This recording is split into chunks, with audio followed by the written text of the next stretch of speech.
सुश्रद्धा मम ते मति स्मृतिरपि त्वय्यर्चनं चापि ते हस्तावञ्जलये कथा श्रुतिरतः कर्णोक्षिसम्प्रेक्षते स्वस्तत्यां व्यसनं शिरोनतिपरं सेवेदृशीयेन ते तेजस्वी सुजनोऽहमेव सुकृते तेनैव तेजः पते। बोले देवादिदेवी खजारर चिंतामणि पार्श्वनाथ भगवान के। गुरुनाम गुरु आचार्य भगवान श्री ज्ञान सागर जी महाराज के। संत शिरोमणि आचार्य भगवान गुरुदेव श्री विद्यासागर जी महाराज के। पूजन व्यापक मुनि पुंग श्री सुधा सागर जी महाराज के। राज की जय। जय जय गुरुदेव। कल तक इस मूक माटी महाकाव्य में जो विषय लिया था, बड़ा मार्मिक विषय आचार्य भगवान ने हम सबके समक्ष रखा। वो माँ की क्या भूमिका वर्तमान में होनी चाहिए अपने संतान के साथ, वो विषय। मात्र जन्म देना ही पर्याप्त नहीं होता है। जन्म तो हर माँ दे देती है अपने बच्चों को, लेकिन सही माता वो कहलाती है जो जन्म के साथ साथ कुछ संस्कार भी अपने संतान को दे। बच्चे पैदा करने में ज़्यादा पुरुषार्थ नहीं होता है। तो 9 महीने के बाद गर्भ से वो जीव आ जाता है, लेकिन उस जीव को जीने लायक बनाने के लिए लगभग 20 से 25 वर्ष का सही पुरुषार्थ लगता है।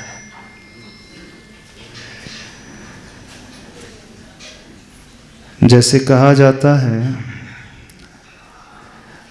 बोलना तो बालक 2-3 साल में सीख ही जाता है, लेकिन क्या बोलना, कैसे बोलना, कब बोलना, कहाँ बोलना, कितना बोलना, क्यों बोलना, यह सीखने के लिए शायद 20 वर्ष भी कम पड़ जाते हैं।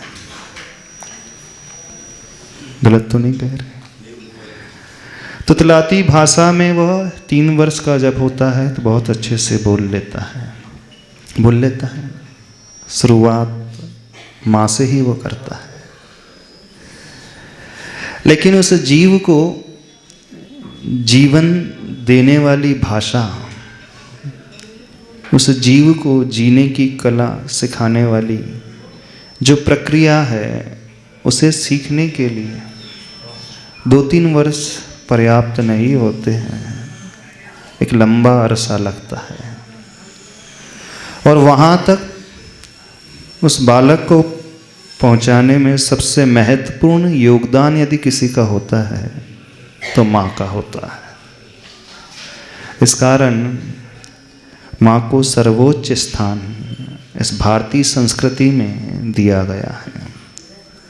उस टीचर से भी बड़ा स्थान, उस गुरु से भी कथनचित बड़ा स्थान। कथनचित बड़ा इसलिए कह रहे हैं क्योंकि प्रारंभिक अवस्था वो माँ की गोद से लेकर के आगे बढ़ने तक उसी के चरणों में बिताता है, और वह दशा बिल्कुल वैसे ही होती है। वह निर्णित करती है कि उसका भविष्य कैसा होगा। थोड़ी सी विसल कम कर देना सीट में। जैसे एक पौधा अंकुरित होता है उस समय यदि उसको सही दिशा प्रदान कर दी जाए तो बिल्कुल उसी दिशा में वो आगे बढ़ता है। कई लोग उसे लकड़ी का सहारा दे देते हैं, बांस का सहारा देते हैं, तो वो सीधा ऊंचाइयों को छूना प्रारंभ कर देता है। यदि उस प्रारंभिक दशा में उसे वह दिशा प्रदान करने वाला सहारा ना मिले तो फिर वह इधर उधर फैल करके बढ़ तो जाता है, लेकिन अपने अस्तित्व को बहुत जल्दी मिटा देता है, खो देता है। तो सभी माताओं से कहना है, चूंकि पंच कल्याणक प्रतिष्ठा महोत्सव आ रहा है, कल से वह प्रक्रिया शुरू हो जाएगी पाषाण से भगवान बनने की। और उन पंच कल्याणकों में गर्भ कल्याणक के लिए 2 दिन मिलते हैं, जन्म कल्याणक के लिए 1 दिन मिलते हैं। आधा पंच कल्याणक माता के ऊपर डिपेंड करता है, नहीं करता। बाकी जो बचा हुआ हिस्सा है फिर वहाँ पर अन्य सारी प्रक्रियाएं होती हैं। तो भगवान बनने के लिए भी गर्भ कल्याणक, जन्म कल्याणक होना बहुत आवश्यक है। वैसे तो कल्याण दीक्षा कल्याण से ही शुरू होता है, वो कल्याणक आने से। लेकिन जब जब सोचते हैं क्यों आचार्य भगवंतों ने तीर्थंकरों के 5 कल्याणक रखे, होना क्या चाहिए था, सीधे दीक्षा कल्याणक से शुरुआत करते हैं, केवल ज्ञान कल्याणक और मोक्ष कल्याणक से ऊपर बढ़ जाते हैं। लेकिन गर्भ कल्याणक भी रखा और जन्म कल्याणक भी रखा ना। क्या आवश्यकता पड़ गई आचार्य भगवान को इसमें? भैया इसका भैया माइक व्यवस्थित कर दें। क्या आवश्यकता पड़ गई ऐसा करने की कि उनको गर्भ और जन्म देना पड़ा, जबकि वो तीर्थंकर उसी भव से मोक्ष पाने वाले होते हैं। नियम है, कभी भी वह भटकते नहीं हैं। फिर भी समझ रहे हो इस बात को? तो पाषाण से भगवान बनने के लिए, संसारी से मुक्त अवस्था तक पहुंचने के लिए ऐसा प्रतीत होता है माँ का बहुत बड़ा योगदान होता है। कितना बड़ा योगदान, मात्र माँ का ही नहीं, माँ की सेवा के लिए 8 कुमारियाँ आती हैं, 56 कुमारियाँ देवियाँ आती है। सेवा क्या करती हैं? माँ के मन को वह धर्म में लगा करके रखती है। इस बात को समझे। और कौन सी माता? तीर्थंकर की माता को धर्म में लगाए रखना। क्या तीर्थंकर की माता भी भटक सकती है? बताओ। जो तीर्थंकर जैसे बालक को जन्म देने वाली है, क्या वह भी संस्कार विहीन हो सकती? क्या वो भी गलत दिशा में जा सकती? नहीं जा सकती। फिर भी क्या आवश्यकता होती है? तो आचार्य भगवान कहते हैं ठीक है, उपादान बहुत प्रभावशाली होता है, शक्तिशाली है, लेकिन उपादान के साथ साथ निमित्त का भी बहुत बड़ा रोल होता है, सहयोग का भी बहुत बड़ा रोल होता है। यानी उस बालक को तीर्थंकर बनाने के लिए माँ को बहुत बड़ा पुरुषार्थ करना पड़ता है, अपने सब सुख सुविधाओं को छोड़ना पड़ता है। कौन सी सुविधाएं? सारे संसार के विषयों को छोड़ देती है माँ जब तीर्थंकर बालक को जन्म देती है। संयम से जीवन बिताना प्रारंभ कर देती है। तीर्थंकर के आने के पूर्व तो वह सब कुछ लगी रहती है, सब दिशाओं में लगी रहती है, इंद्रियों के विषयों में लीन रहती है। लेकिन जैसे ही वो बालक आता है, क्योंकि वह होनहार बालक है, सामान्य बालक नहीं, ऐसा बालक जो अनेकानेक जीवों का कल्याण करने वाला बालक होगा, तो उस भूमिका को तैयार करने के लिए माँ को भी बहुत बड़ी साधना करना पड़ता है। नहीं करना पड़ता? कितनी माता हैं जो चाहती हैं कि हम भी तीर्थंकर की माँ बने? चाहते हो? ऐसे ही नहीं बनती तीर्थंकर की माँ, बोली से नहीं बनती है। किससे बनते हैं? साधना से बनती है। जो अभी से भावना भाना प्रारंभ करता है वही किसी भव में जाकर के वो पद को पाता है। यदि तीर्थंकर की भावना भाओगे, तीर्थंकर जैसे बालक की भावना भाओगे, भले ही आपका बालक तीर्थंकर ना बन पाए, लेकिन एक योग्य इंसान अवश्य बन जाएगा, एक संस्कारित व्यक्ति अवश्य बन जाएगा। भले ही वो तीर्थंकर जैसे अनेकानेक जीवों का उद्धार ना कर सके, लेकिन कम से कम अपने परिवार के लोगों का तो उद्धार कर ही देगा। उसके आश्रय रहने वाले, उसके जो फ्रेंड सर्कल में मित्र आदि रहते हैं, अड़ोस पड़ोस में, समाज में जो भी उसके कनेक्शन में रहते हैं, उसके संपर्क को पा करके, उसकी सन्निकटता को पा करके उनका भी जीवन बदल जाता है। इस योग्यता को वह बालक भी अपने भीतर प्रकट अवश्य कर लेता है, लेकिन वह योग्यता प्रकट करने के लिए आवश्यकता उस माँ की संस्कार की है, उस माँ की साधना की है, उस माँ की तपस्या की है, माँ की वैराग्य की है, माँ की संसार से विमुक्ता की है।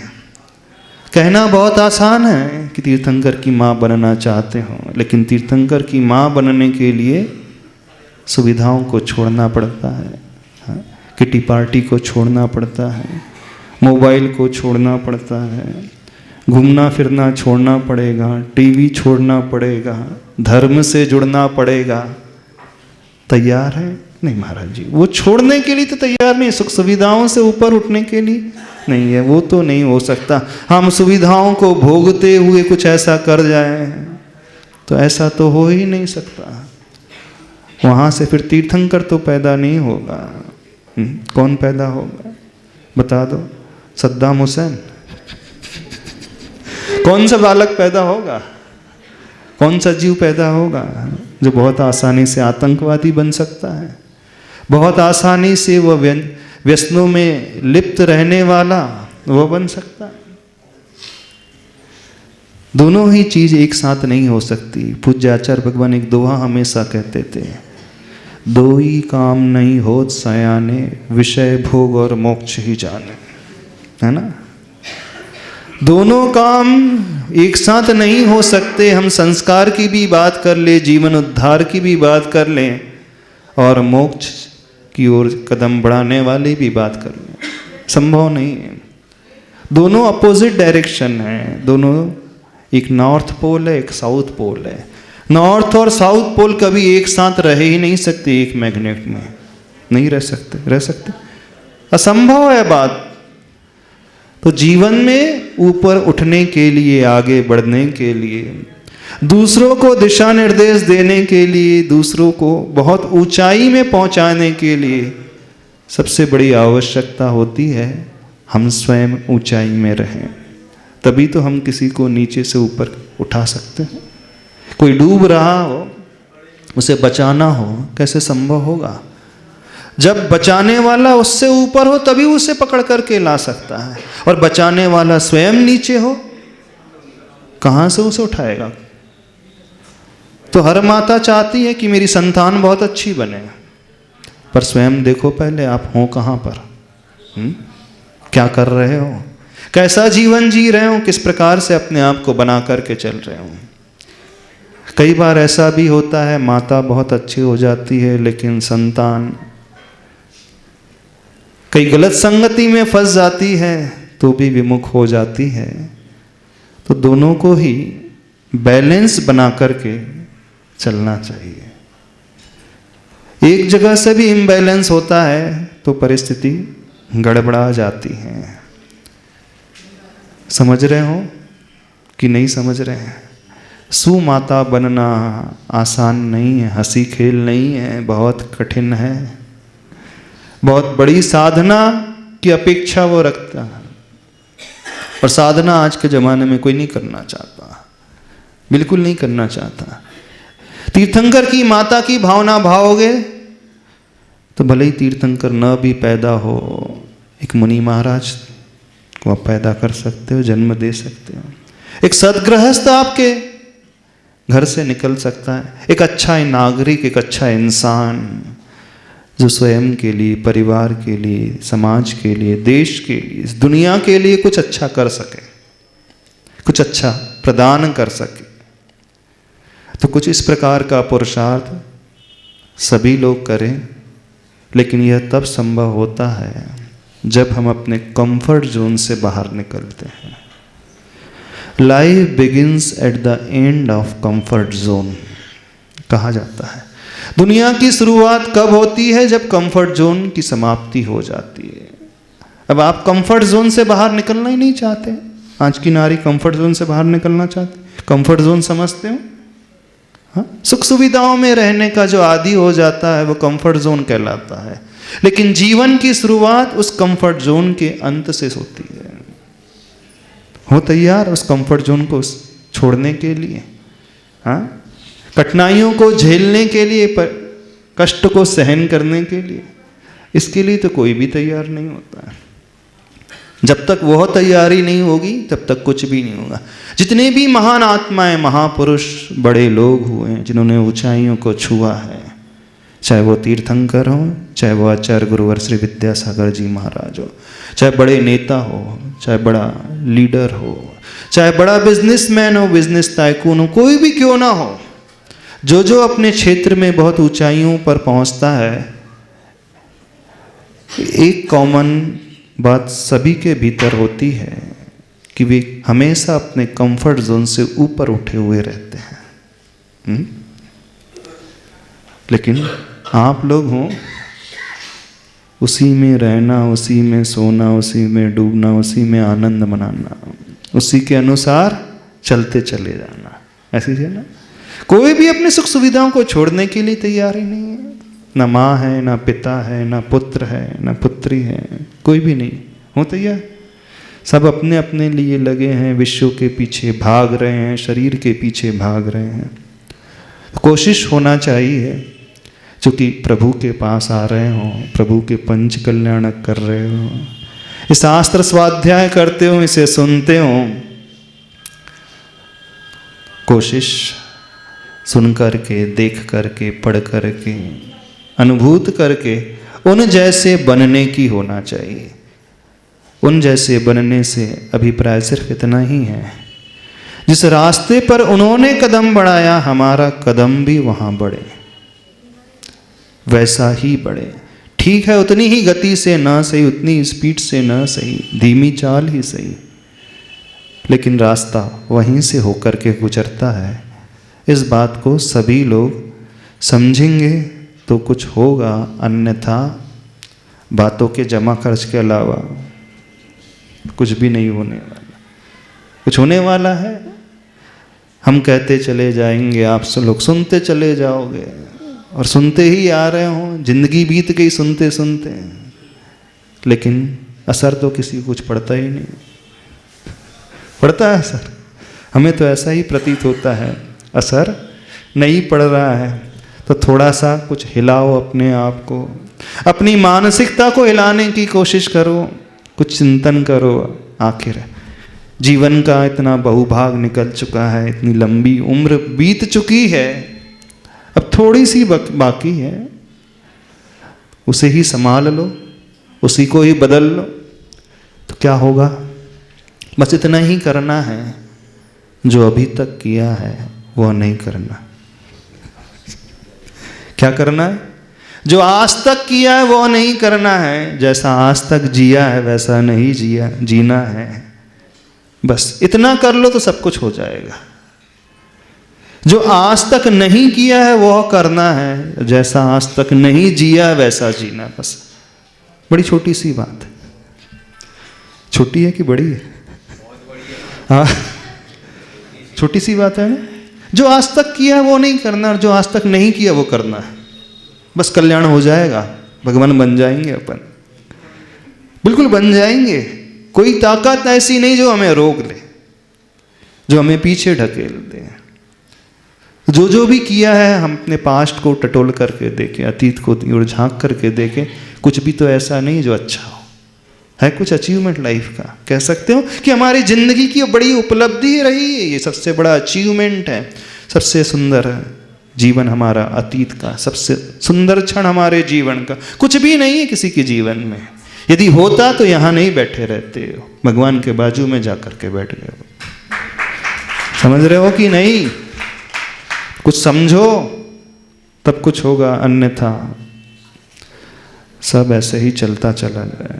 थोड़ा इस मुख माटी के विषय को आगे और देख ले।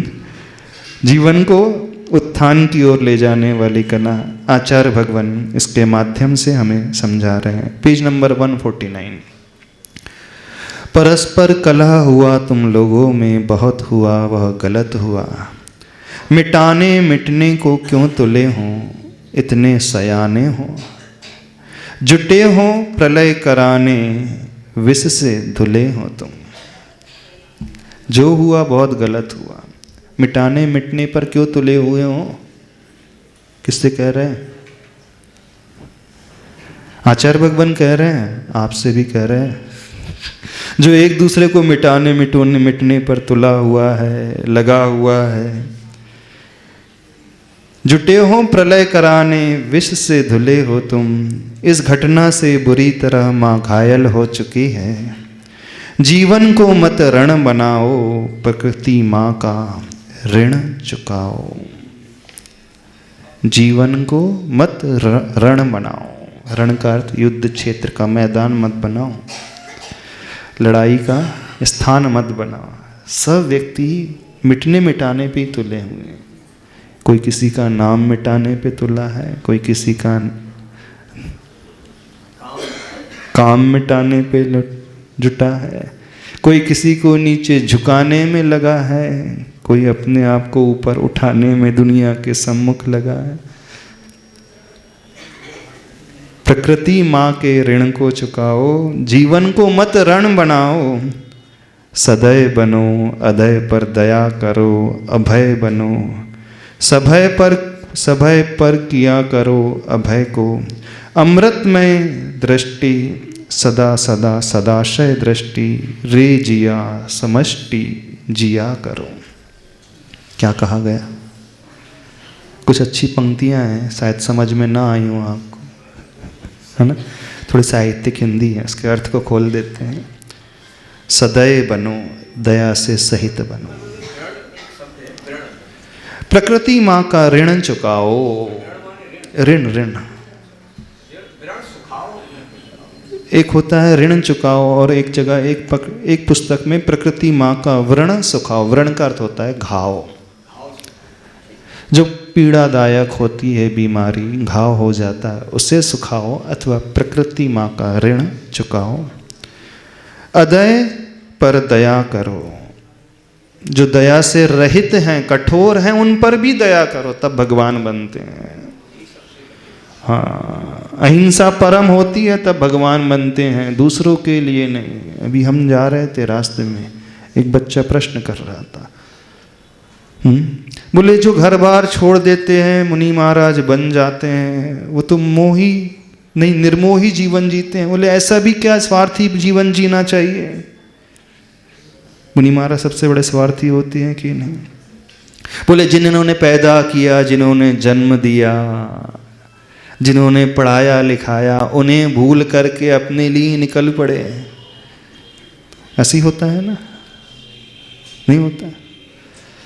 अरे जब घर में रहता है उस समय स्वार्थी रहता है, कि जब घर छोड़ करके दुनिया में आ जाता है, साधु बन जाता है, तब स्वार्थी होता है? हाँ, कि उस समय परमार्थी होता है। जब आप घर की चार दीवार में रहते हो तो चार ही लोगों को चाहते हो। जब घर की चार दीवार को छोड़ करके सारी दुनिया ही एक परिवार बन जाता है, उसे चाहते हो, तो सारी दुनिया को ही वो चाहने लगता है। तो परमार्थी तो साधु है कि स्वार्थी है साधु? स्वार्थी तो घर गृहस्थी में रहने वाले होते हैं। उनका परिवार 4 मेंबर्स का, 4-6 सदस्यों का, साधु का परिवार सारी दुनिया का। तो जो व्यक्ति 4 को छोड़ करके अनेकानेक को चाह रहा है, वह परमार्थी है? कि जो घर में माता पिता का ऋण चुका रहा है, वो परमार्थी कौन है? हाँ, जो सारी दुनिया को अपना बना लेता है। आप सिर्फ 4 लोगों के अपने हो, अथवा 4 को ही अपना बना करके चलते हो, नहीं है ना? बाकी यदि हम किसी लिमिटेड क्वांटिटी में अपना बनाएंगे तो पर को हम बैरी बना लेंगे, अथवा पर से हम द्वेष वाले सिद्ध हो जाते हैं। किसी एक को चाहेगा तो पर से वो विमुख हो ही जाएगा। तो क्यों ना ऐसी चाह पैदा की जाए जहाँ सारी दुनिया ही अपना परिवार हो जाए। जो ऐसी भावना भाता है वो तीर्थंकर बनता है। तीर्थंकर के लिए सारी दुनिया, सारे प्राणी, जीव मात्र एक परिवार का सदस्य। लेकिन आप लोगों का परिवार कितना बड़ा है? सब फैमिली प्लानिंग में विश्वास करते हो, है ना? बोले 2 से ज़्यादा नहीं, 4, बस 4 तक ही हैं, हम चाहेंगे 4 का ही मोह करेंगे, 4 का ही ध्यान रखेंगे। लेकिन आचार्य भगवान कितनों का ध्यान रखते हैं? उनका परिवार कितना बड़ा है? कितना बड़ा आचार्य श्री का परिवार? कितना बड़ा है बताओ? मुनि आरी का है, ब्रह्मचारी ब्रह्मचारिणी नहीं, उनका परिवार सारी दुनिया, सारे मानव, सारे जीव, सारे पशु, हर गति का जीव उनके परिवार का हिस्सा। तो ऐसी भावना जो लाता है वही दयावान कहलाता है, सदैव वाला माना जाता है। तो कहा जा रहा है अदय पर दया करो, अभय बनो। नाम मात्र के अभय नहीं, भय से रहित बनो। समझ रहे हो कि नहीं? यानी भय को जीतने वाले बनो। जो अभय बनता है वह किसी को भयभीत भी नहीं कर सकता। इस बात को समझें, बहुत गहरे रहस्य हैं इसमें छिपे हुए हैं। शब्द तो छोटे से हैं लेकिन अर्थ बहुत गंभीर है। सभय पर किया करो अभय को, यानी भय से सहित है उसके ऊपर अभय का भाव लाया करो। आपसे मिलकर के दुनिया डरती है कि भय से रहित हो जाती है। भय से जो सहित होता है वो सभय है। आपके निकट आकर के कोई व्यक्ति ऐसा है, कोई प्राणी ऐसा है जो डर जाता है? शायद सब डरते हैं। आपके निकट तो पशु भी नहीं आना चाहता है, दूर भाग जाता है ना? बोले मनुष्य से बच कर के रहो, कब बांध ले, कब हिंसक हो जाए, कब शिकार कर ले। लेकिन वे ही पशु जब मुनिराज जंगल में बैठे रहते हैं तो उनके निकट आकर के अपनी पीठ की खुजाल मिटा कर के चले जाते हैं। उपल खाज खुजावते, छैडाला में पंक्ति आती ना, वे मुनिराज जो हैं तपस्या करते रहते हैं तो हिरण कैसे आ जाते हैं? उन मुनिराज को अभय की मूर्ति मान करके अपनी पीठ की खाज खुजा करके चले जाते हैं। बोले इनसे बड़ा अभयदानी कोई नहीं है, इनसे बड़ा जीवन दान देने वाला कोई नहीं है, वे होते हैं। बाकी आपको देख करके तो हिंसक से हिंसक पशु भी डर करके भाग जाता है। शेर भी डर करके भाग जाता है कि नहीं? मनुष्य से डरता तो है।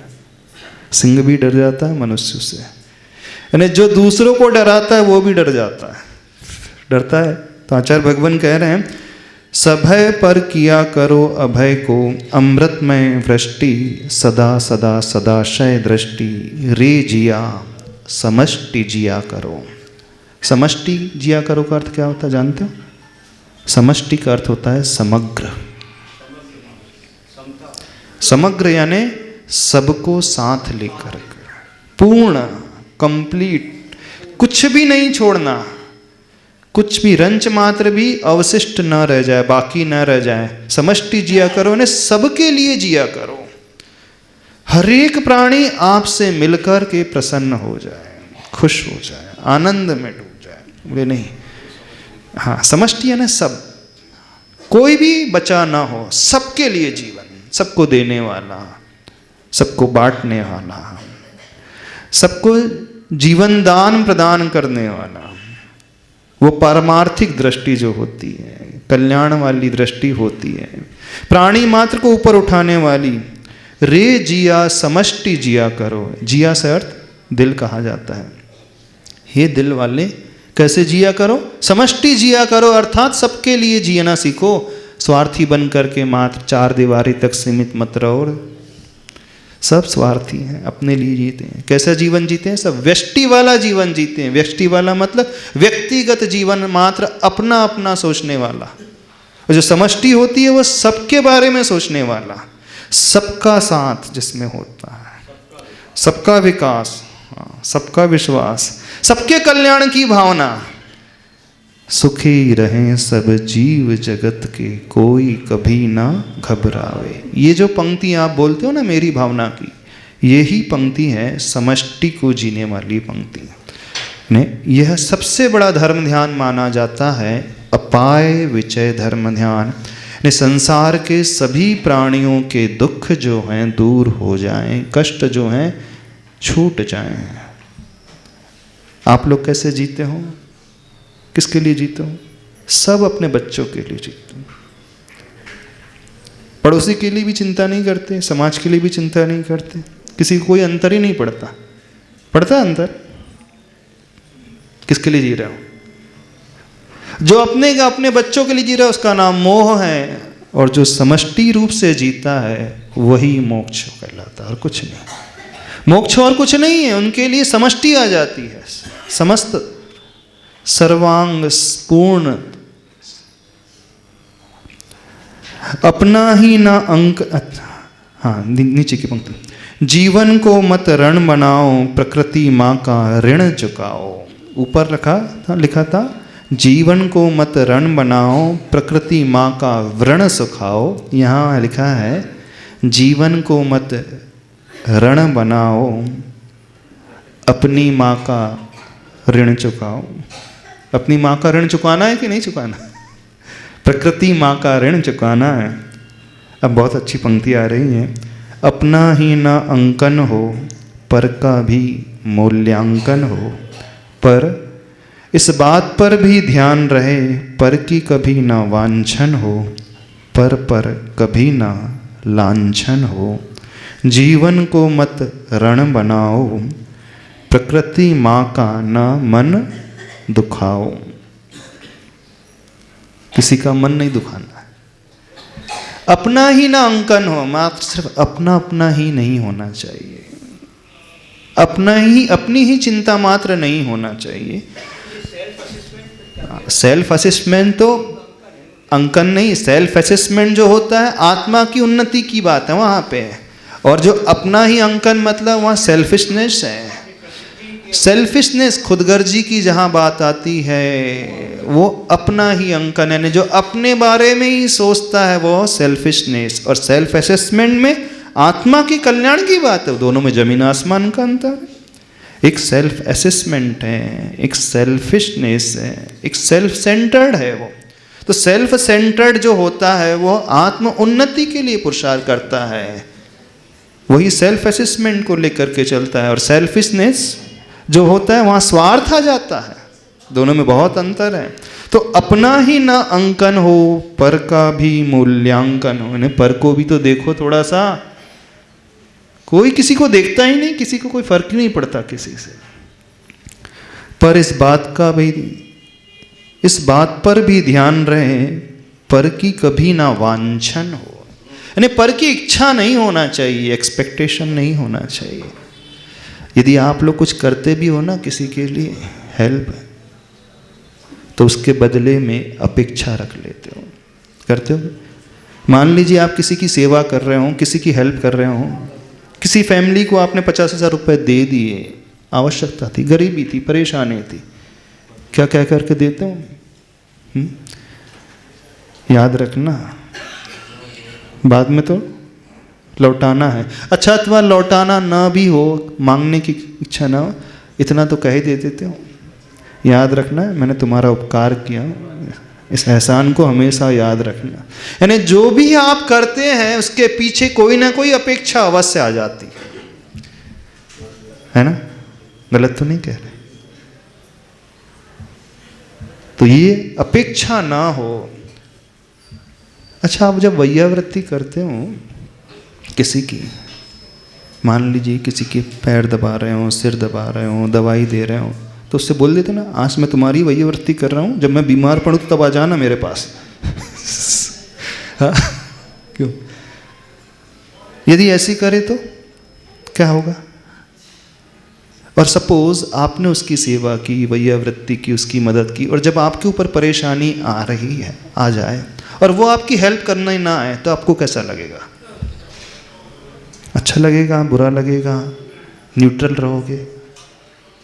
तीन सिचुएशन होंगी, या तो बुरा लगेगा, या तो आप न्यूट्रल रहोगे अथवा अच्छा लगेगा। क्या होगा? सबको बुरा लगेगा ना। अरे मैंने इतनी मदद की उसकी, मैंने उसकी इतनी सेवा की, जब आवश्यकता थी उसके लिए सब कुछ किया, और वो कितना खुदगर्ज निकला, मुझे भूल ही गया मेरे आड़े वक्त में। अपेक्षा आ गई ना। तो ये वैयावृत्ति नहीं है, तप नहीं है, ये तो व्यापार है। आज का इंसान जो भी कुछ कर रहा है अच्छा कार्य, वो कुछ बदले की अपेक्षा को रख करके ही कर रहा है, और वो धर्म नहीं है। धर्म वहां से शुरू होता है जहां अपेक्षाएं शांत हो जाती हैं, अपेक्षाएं छूट जाती हैं। कोई वांछा जहां नहीं होती है, वांछा का मतलब अपेक्षा, एक्सपेक्टेशन। तो आज का जो भी इंसान जो भी कर रहा है, धर्म भी कर रहा है, अच्छा भी कर रहा है, मदद भी करता है, कहीं ना कहीं मन के कोने में वो वांछा अवश्य बैठा लेता है, अपेक्षा अवश्य रख लेता है कि नहीं? तो जहां यदि अपेक्षा हमारे मन में पैदा हो गई तो समझना ये धर्म नहीं है। हमने धर्म नहीं किया ही नहीं आज तक, हमने तो एक व्यापार किया, एक सौदा किया। आज तुम्हें दे रहे हैं, कल तुम्हें लौटाना है सूद समेत। ऐसा ही है ना? कैसा है? बस धर्म नहीं है। धर्म ये नहीं कहलाता। धर्म प्रभु का समझो कहता है, प्रभु हमेशा करते हैं। जैसे कहा जाता है नेकी कर दरिया में डाल, एक कहावत आती है, नेकी कर दरिया में डाले ने, भला तो कर दे, भूल जाओ उसे। लेकिन आप लोग क्या याद रखते हो? जो भला किया वो भी याद रखते हो, और कुछ बुरा उसने किया वो भी याद रखते हो, है ना? यदि उससे कुछ बुरा हो गया तो वो भी नहीं भूलते हो, और थोड़ा बहुत भी कर दिया तो वो भी याद रखते हो। और दोनों ही चीज भूलना चाहिए, वो नहीं भूलते हो। जो भूलना चाहिए उसे याद रखता है, और जो याद रखना चाहिए उसे भूल जाता है। तो याद क्या रखना है? पर की कभी ना वांछन हो, पर कभी ना लांछन हो, किसी के ऊपर दोषारोपण ना हो। लांछन मतलब दोषारोपण ना करना, उसकी कमी ना निकालना। जीवन को मत रण बनाओ, प्रकृति माँ का ना मन दुखाओ। कुछ समझ में आ रहा है कि नहीं? क्या आ रहा है? क्या समझ में आ रहा है? भगवान कैसे बनते हैं, ये पूरी भगवान बनने की प्रक्रिया आचार्य भगवान ने एक मूक माटी के इन पृष्ठों में बता दी। जो ऐसी वृत्ति अपनी बना लेना, अवश्य वो तीर्थंकर बन जाएगा। बिल्कुल अवश्य वो भगवान बन जाएगा। क्योंकि भगवान कौन बनता है? यही भावना भाने वाला तो तीर्थंकर बनता है। और कौन भावना भाने वाला है? प्राणी मात्र के कल्याण की भावना जो भाता है, वही व्यक्ति, वही जीव जो है तीर्थंकर प्रकृति का बंद करता है। और इसमें क्या है? अपेक्षाओं से रहित होकर के धर्म की भावना, यही तो ऊपर उठाने वाली भावना। तो इस मूक माटी महाकाव्य में सब कुछ भरा हुआ है, बिल्कुल सब कुछ। यदि इसे फॉलो कर लें तो भगवान की पूजा को करते करते एक दिन भगवान बन जाएंगे अपन सभी लोग। अभी तो पात्र बन रहे हो, माता पिता बन रहे हो, इंद्र इंद्राणी बन रहे हो, क्या बन रहे हो। थोड़ी सी सभी लोगों से एक विनती कर लें, निवेदन कर लें, सभी लोगों के से एक भावना भाल लें, कह दें ये बात कह रहे हैं कि सभी लोग इस भावना को भाना कि प्रभु मुझे भी आप जैसा भगवान ही बनना है। इस कारण मैं आपकी पूजा कर रहा हूँ, पात्रता अर्जित कर रहा हूँ, इस कारण पंचकल्याणक में बैठ रहा हूँ। भाओगे कभी ये भावना? हाँ कि नहीं भाओगे? कि स्वाहा स्वाहा स्वाहा स्वाहा हो गया खत्म। पंडित जी पूजा करा रहे थे ना, जल्दी जल्दी जल्दी जल्दी स्वाहा स्वाहा स्वाहा, बस ऐसी स्वाहा स्वाहा सा करके निपटा दोगे, और भगवान को भी निपटा दोगे, और खुद भी निपट करके रह जाओगे। हाँ अच्छा, पात्र की पूछ ना हो तो वो बोल रहे नाराज ना हो। हमने तो आज तक नहीं देखा कोई भी इंद्र की पूछ वगैरह लगती है। सौधर्म की पूछ होती है। आज तक हमने कोई सौधर्म की पूछ वाला सौधर्म इंद्र कुबेर नहीं देखा। वही शेर सिंह की पूछ देखिए, आप लोगों ने देखा इतने पंचकल्याणा में, जिसकी पूछ रहती है कुबेर की पूछ रहती है, महायज्ञ नायक की पूछ रहती है, हनु किसकी जैसी? सिंह जैसी कि बंदर जैसी? आज तक हमने तो नहीं देखा। इतने पंचकल्याण गुरु जी के सानिध्य में देखे, हाँ, पात्रता तो अर्जित कर लेते हैं, मुकुट पहन लेते हैं, हार पहन लेते हैं, अच्छी ड्रेस पहन लेते हैं, लेकिन एक भी सामान्य इंद्र इंद्राणी की भी पूछ नहीं देखी हमने। आप लोगों ने देखी? सेठी जी आपने देखी? नहीं देखी? अच्छा हुआ आपने बता दिया। तो वो बोल रहे हैं पूछ ना हो तो घबराना नहीं। अरे बड़े प्रसन्न हो ना, हमारी पूछ नहीं, हम तो इंसान हैं, बंदर नहीं है, जानवर नहीं है। बंदर से प्रसन्न होना, हम तो पशु गति के जीव नहीं, मनुष्य गति के जीव, और जो मनुष्य गति का होता है वही तो भगवान बनता है। यही पूछ की बात कर रहे थे कि दूसरी पूछ की बात कर रहे थे? हाँ, इस पूछ को समझ लो तो दूसरी पूछ भी समझ में आ जाएगी, लेकिन नॉर्थ इंडिया वालों को समझाना बड़ा कठिन होता है। यहाँ पूछ वाले और मूछ वाले ही हैं सारे के सारे। है ना? और ऐसा ही नहीं, मेल फीमेल भी मूछ वाले। पूछ और मूछ सब इसी वाले हैं। तो भगवान का पंच कल्याण कर रहे हो। कहाँ अध्यक्ष महोदय? तो आज सबसे निवेदन कर लेना हाथ जोड़ करके, कृपया करके अपनी पूंछ और मूछ बना करके ही पंच कल्याणक में बैठे। हाँ, अपनी पूंछ और मूछ जो है शेविंग करके, मूछ का मतलब उसके शेविंग तो नहीं होगी। जब कोई पूछे ना, अरे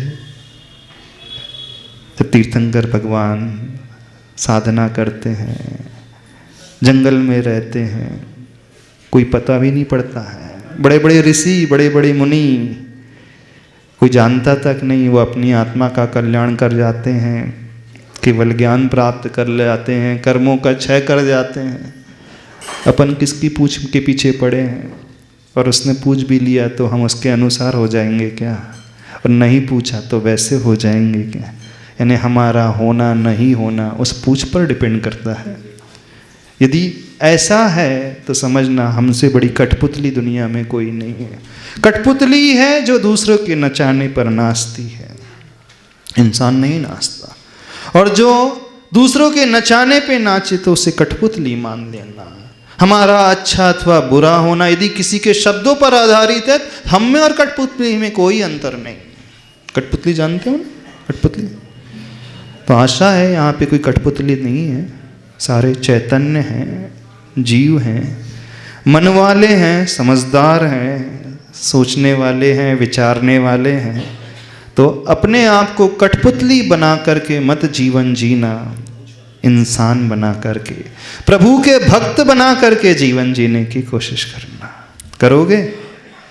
करोगे तो अच्छा है, नहीं है तो पछताओगे, परेशान रहोगे, विकल्प में रहोगे, खेद खिन्न रहोगे, हमेशा आर्त रौद ध्यान में ही लगे रहोगे और इसे भूल जाओगे तो धर्म ध्यान वाले हो जाओगे। क्या करना है इन दिनों में? सिर्फ और सिर्फ धर्म ध्यान करना है।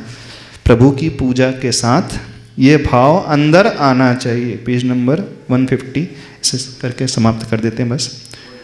जीवन जगत क्या आशय समझो, आशा जीतो, आशा ही को पाशा समझो, फिर गंभीर हो कुछ और कहती माँ करुणा। जीवन जगत क्या है? आशय समझो, आशा को जीतो, आशा ही को पाशा समझो। पाशा वो होता है जिसमें फंस जाता है जाल। जाल में व्यक्ति फंस जाता है, जीव फंस जाता है तो वो पाशा कहलाता है। तो आशा ही पाश की भांति होती है, पाशे की भांति होती है जो हमें फंसाती है और हमेशा फंसाते हुए ही आई है। फिर गंभीर हो कुछ और कहती माँ करुणा, मेरे रोने से यदि तुम्हारा मुख खिलता हो, सुख मिलता हो तुम्हें, लो मैं रो रही हूँ और रो सकती हूँ। और मेरे होने से यदि तुम्हारा दिल धुक धुक करता हो, हिलता हो, घबराहट से दुखदा हो, लो इस होने को खोना चाहूँगी, चिरकाल तक सोना चाहूँगी। प्रार्थना करती हूँ प्रभु से कि शीघ्रातिशीघ्र मेरा होना मिट जाए, मेरा अस्तित्व अशेष रूप से शून्य में मिल जाए बस। क्या कहा गया? किसी के होने से किसी को कष्ट होने लगता है। सभा में जब कुछ ऐसे लोग आ जाते हैं तो कष्ट होने लगता है। होता है ऐसा कभी? यदि हमारे होने से, रोने से आपको दुख हो रहा है तो हम रो ले लेते हैं, अथवा हमारे रोने से आपको सुख मिल रहा है। क्या कहा गया? मेरे रोने से यदि तुम्हारा सुख मुख खिलता हो, सुख मिलता हो तुम्हें, तो मैं रो ले लेती हूँ। यदि हम पीड़ित हों और आप खुश हो रहे हो तो ठीक है, उसके लिए भी हम तैयार हैं। आपकी खुशी के लिए 4 आंसू भी हम बहा लेंगे। बहुत बड़ी बात है। यदि हमारे दुखी होने से आप सुखी हो रहे हैं, चलो वो भी सहन कर जाएंगे, क्या बात है। होता है ना, माँ दुखी रहती है, बेटा खुश होता है, अथवा माँ को पीड़ा दे करके खुश होता है, भूखा रख करके खुश होता है, अपमान करके सुख खुश होता है, अभाव में रख करके खुश होता है। तो माँ क्या कहती है? मैं तो तुम्हारे लिए अभाव में भी रह जाऊंगी, पर तुम खुश रहो। ठीक बात? बहुत बड़ा कलेजा चाहिए। अच्छा, माँ कह जाती है, बेटा नहीं कहता ऐसा। बेटा क्या कहता है? बेटा वही करते जाता है। अच्छा, वृद्धाश्रम में? क्या बात है, वृद्धाश्रम में भेज करके खुश हो जाता है। शायद आज की पीढ़ी ऐसी है, ऐसी पीढ़ी है आज की। वृद्धाश्रम किस लिए खुलाते बोले? माँ बाप के लिए। किसके लिए? चलो समय हो रहा है, आपको छोड़ना भी है, विधान भी है, इतना ही कहना पर्याप्त समझते हैं। दुनिया की खुशी के लिए माँ एक ऐसा प्राणी है, खुद भी कष्ट में रह जाती है। मेरे होने से यदि तुम्हारा दिल दुख दुख करता हो, हिलता हो, घबराहट से दुखता हो, तो लो इस बात को, होने को मैं खोना चाहूँगी।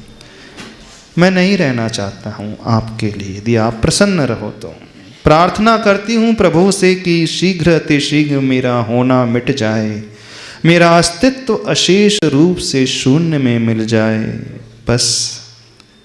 2 पंक्ति पढ़ करके छोड़ रहे हैं। इस पर प्रभु फरमाते हैं कि होने का मिटना संभव नहीं है बेटा, होना ही संघर्ष समर्श का मीत है, समर का मीत है, होना ही हर्ष का अमर गीत है। होने का मिटना कभी भी संभव नहीं होता। यदि हम रहेंगे तभी तो हम लड़ाई लड़ पाएंगे, प्रतिकूलताओं का सामना कर पाएंगे। होना ही संघर्ष समर का मीत है, होना ही हर्ष का अमर गीत है। जो मैदान छोड़ करके भाग जाते हैं दुनिया में कायरों की भांति, परिस्थितियों से घबराकर आत्महत्या आदि का निर्णय कर लेते हैं, अथवा जो डिप्रेशन में चले जाते हैं, कोमा में चले जाते हैं, अथवा एकदम निराश हो जाते हैं, उन लोगों से कह रहे हैं ये सबसे बड़ी कायरता है। इस प्रकार से नहीं होना चाहिए। यदि हम मैदान में डटे रहेंगे तभी जीत पाएंगे, और मैदान छोड़ दिया तो हारने से पहले ही हार जाएंगे। होना ही हर्ष का अमर गीत है। इस कारण परिस्थिति चाहे कैसे भी हो, सामना करो, करना चाहिए, तभी हम आगे बढ़ पाएंगे। पार्श्वनाथ भगवान के पंच कल्याणक हैं, उन्होंने सामना किया कमठ के उपसर्ग का, तभी वे भगवान बने। यदि वे भी मैदान छोड़ देते तो क्या होता, इस बात को समझ लेना। वे पूजनीय नहीं बनते, हम उनकी पूजा नहीं करते, वे भी संसार में भटकते रहते हैं। तो अपनी भटकन से यदि हम ऊपर उठना चाहते हैं, पार्श्व प्रभु को मानते हैं, तो हर परिस्थिति का सामना करना सीखें। घबराएं नहीं, निराश ना हो, डरे नहीं, डिप्रेशन में न जाएं, सामना करो, आगे बढ़ो, उसी से हर्ष की प्राप्ति होगी।